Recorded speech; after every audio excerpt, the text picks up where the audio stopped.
Okay guys, trying another copy of this video. The first one didn't seem to want to work. Uh,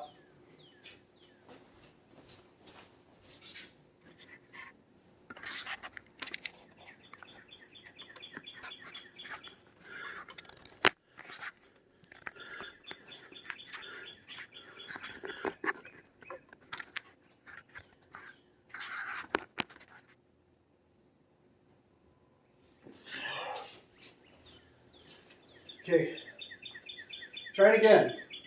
Making another copy of this video. The first one didn't seem to want to work. So I got my top wheel. I've already installed the bushing for the grease. I'm going to put this in here. Actually, I'm going to take that back out because I got to put those little stop screws in there. So once I get these in, then I'll put the other part in because these, I don't want to be crunching my hand trying to get these in.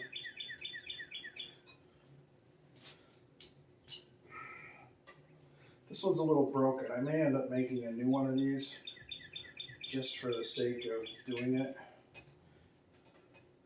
Yeah, it's too broken to get a screwdriver on. So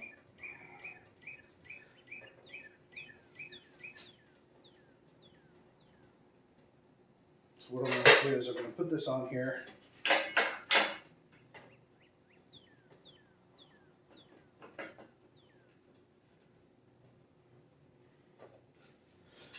And that just needs to be finger tight because it's not really saving the world. It's just allowing this to be retained inside that yoke.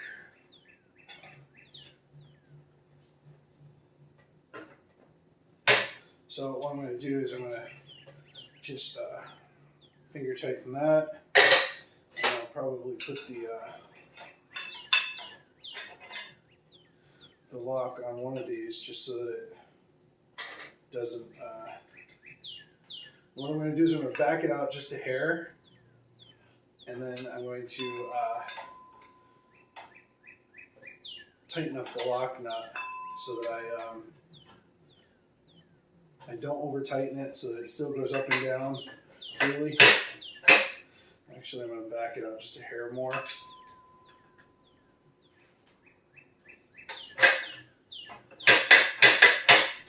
Doesn't really need to swing like that, but just doing that for testing purposes. Now I'm going to raise the wheel just a little bit and put this tension spring in here. And, you know, I'm just going to get that in there so that it's I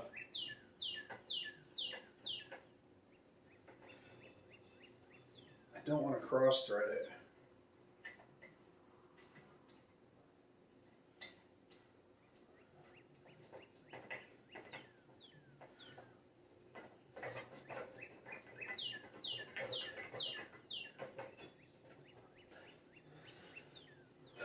So I got the top wheel in. This is the bushing. I've already tightened this on here. This is your grease fill for the bushing. There's a little tiny hole inside here on the axle for the wheel. You're just going to pack that full of some grease, and over time it'll just seep out into the side of the axle into that bushing. Now the bottom one is the same way, but you'll notice that it has a little bit of a flat spot here. The flat spot is going to be for the pulley to sit on. And I've already installed the bushing for the grease fitting for the back. The first video I did a few minutes ago apparently did not record. So that was fun. So I'm in here, I'm tightening this down, and this is what holds that. This is what ends up holding that axle in, is the pulley. So I'm just going to make sure that's nice and tight. Pulley freely spins. We're all good here. Got our upper and lower. Now those can be adjusted as needed, because now what I'm going to do is I'm going to put on my anti-canter screw here. This changes the canter of the upper wheel. Okay, it's pretty nice. I was able to polish it up pretty good. I don't know if you can see it turning a little bit. But this is what it is. I like that, the way that works. Here's your blade guide. This is just held on with a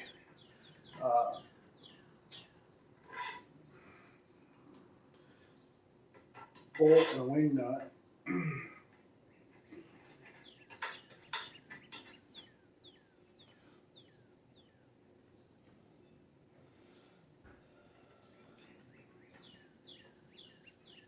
So that's on. Now, the other thing that we have is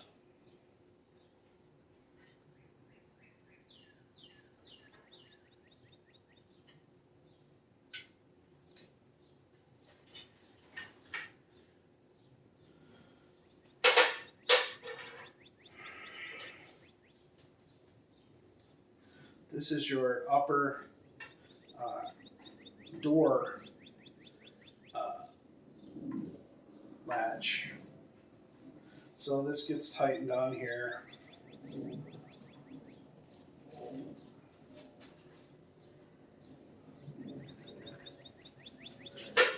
My large screwdriver so I can get a little more torque on this.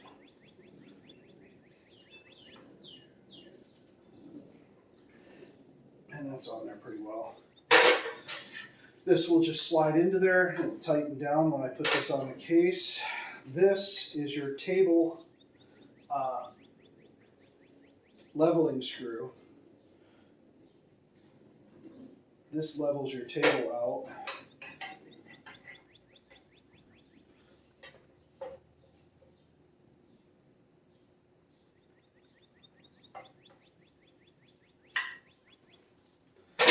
And here's the little tiny table that goes to it. And this will sit like this.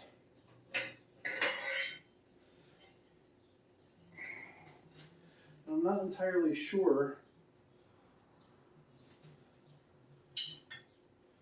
why this has those, but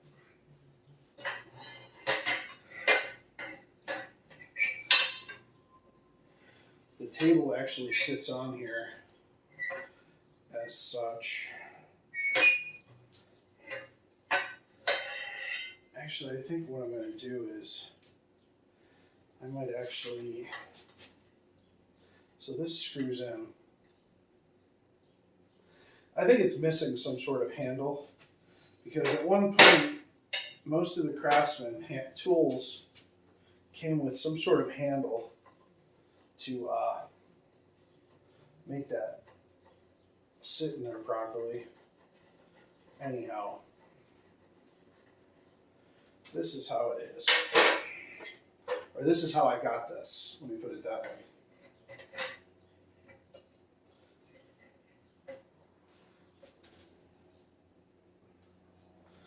And I'm not even sure if this is the original table, to be honest with you.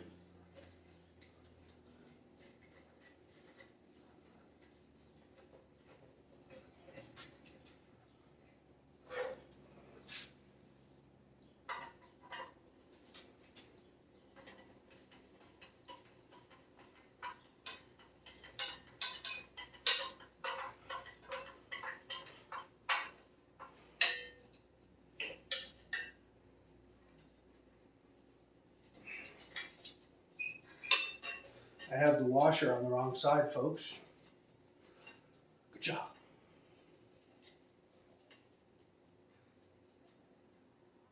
My next project is actually going to be a 1930s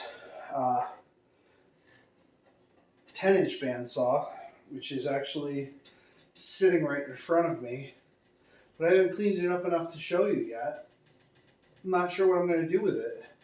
If I can find a nice blue that repaints the original, I will. But if not, I may just clean it up and keep it the way it is. I still haven't figured out who made this because it's a 103 and it says 103 was King Sealy, but there were several other makers that King Sealy bought and decided to keep the 103 with, but this one has solid wheels like this, which tells me that it might be a Walker Turner, but I don't know. Nothing's definite, and I haven't found anything to tell me otherwise. So I'm gonna have to guesstimate right now.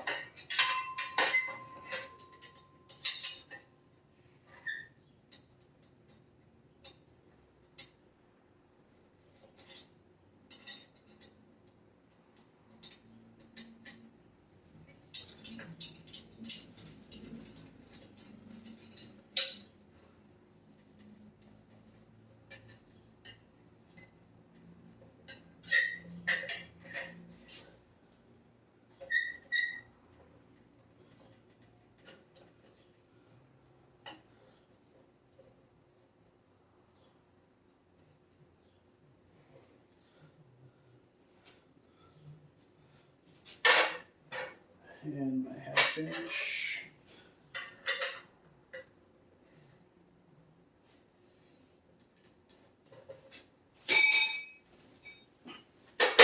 There's that. Pull out one of these little jobbies. Now it's on their level. This is a little cockeyed. I'm not sure why though.